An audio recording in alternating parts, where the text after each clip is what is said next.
आज आम छतु पत्र पोड़ा देखा यह खाइबा बहुत भल लगे पखाड़ भातर सांगे पखाड़ सांगे हो कि गरम सांगे हो सबुथ भी खाईपर बहुत ही भल लगे।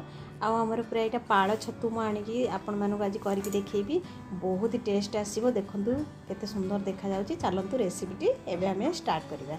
प्रथमे पाड़ छतु को देखो मु पूरा भल भाव में धोईकी हलदी पानी टे धोईदेवे आउ भल भाव में धोईकी चिपुड़ी रखीदे। मु मसला बन देती देखो ये सोरिष मसला जीरा सोरिष पियाज रसुण आउ सुखिला लंका दीटा देती भल भाव में मिक्स कर बाटिकी नहीं आसी। एवं आम पत्र देदेबा। एठी मु कखारु पत्र नहीं आपण मैंने चाहिए भी कदली पत्र कि पलास गचर पत्र भी पोड़ती जेकोसी भी जिनस पोड़ी खाइले भी भल लगे।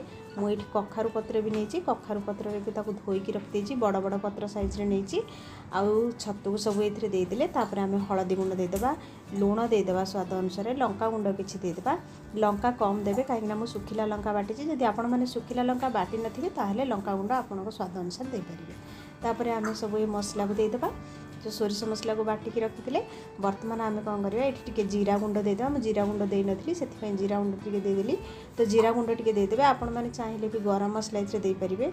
तो ये आम कौन करवा टमाटो को गोटे काटिकी रखी टमाटो को देदेबा।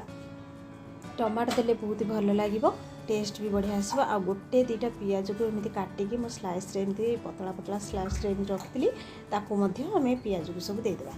पियाज को दे सारा पर एबे आम कौन करवा तो ये आम भल भाव में मिक्स करके छतु को जो मसला ये सब जो देले आम छतुरे जो मसला सब देले ये सब को आम भल भाव में गोलई देवा भल भाव में मिक्स करदे जब छतु सांगे मिसीज आ छतु खाइबा बहुत ही भल लगे।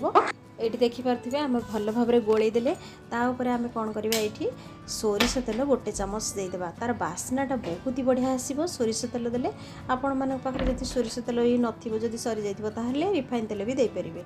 तो ये किंतु मु सोरिष तेल दे देछि आउे आम भल भाव में आउ टिके गोलई देबा। गोलैकी एबे आम कौन करवा ताको आम सील करिया माने ऊपर ताको पत्र देकी आम सील करिवा। तो प्रथमे मु तले देछि तीनटा कखारु पत्र आपण माने देखि पारुथिबे टिके लेयर टिके हमर मोटा रखिबा नहले हमर जेमिति पोड़ी न जीवो भीतर को सिजिबो भल। ता ऊपर आम कभर देके देखंतु कखारु पत्र को सब ऊपर मु दे दोछि ताको भल भाव में आम ताको सील करदबा। तो सेति पय मु ऊपर भी 3 ରୁ 4टा खंडे पत्र नहीं। तो ये पत्र को सब दे देकी आम साइज करके पूरा पैक करदे जमी पूरा चारिआडू जमी बाहर जमी फाटबनी से अनुसार आम सील करवा। तो से देखो मुझे सूतारे पूरा भल भाव में गुरैकी चारि साइड्रु पूरा भल भाव में गुरैकी केमी सील करदे। एबे आम कौन करवा पूरा गोटे तावा नहीं तावा मुझे गैस रे पूरा गरम कर देछि। पूरा तावा गरम हो गला परे तापर आम गोटे चामच ये तेल देदेबा। तेल दे सारा पर आम जो छतु को जो बांधिकी रखिले या सब आम थोईदेबा। थोई सारिक गोटे कभर देदेबा। कभर रू घोड़ेकी आम 10 ରୁ 15 मिनिट पर्यंत भल भाव में गोटे साइड पूरा सिझा छाड़ा। ये 10 मिनिट पर देखो मुझे बाहर करके आपण मानू आउ गोटे साइड देखो नोटे दबा टे आउ गोटे साइड देखे दूसरी देखो देखिपे केते सुंदर सिझी गोटे साइड आ बहुत ही बढ़िया लगे खाइबा।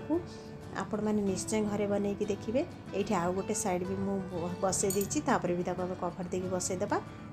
फाइनाली मुझे अध घंटे ही पूरा सिझे माने एपाक सेपाक करके 15 मिनिट आ 15 मिनिट एमती मु सिझे। तो फाइनाली एबे 30 मिनिट पर मुझे आपण मानक खोलिकी पूरा देखौछि देखंतु केते सुंदर देखा जाउछि आ बहुत ही बढ़िया लगे खाइबा। एमिति ही ठीक घरे बनईकी देखंतु आ मते निश्चय कमेंट रे जणेबे केमती लागिला। रहुछि नमस्कार जय जगन्नाथ।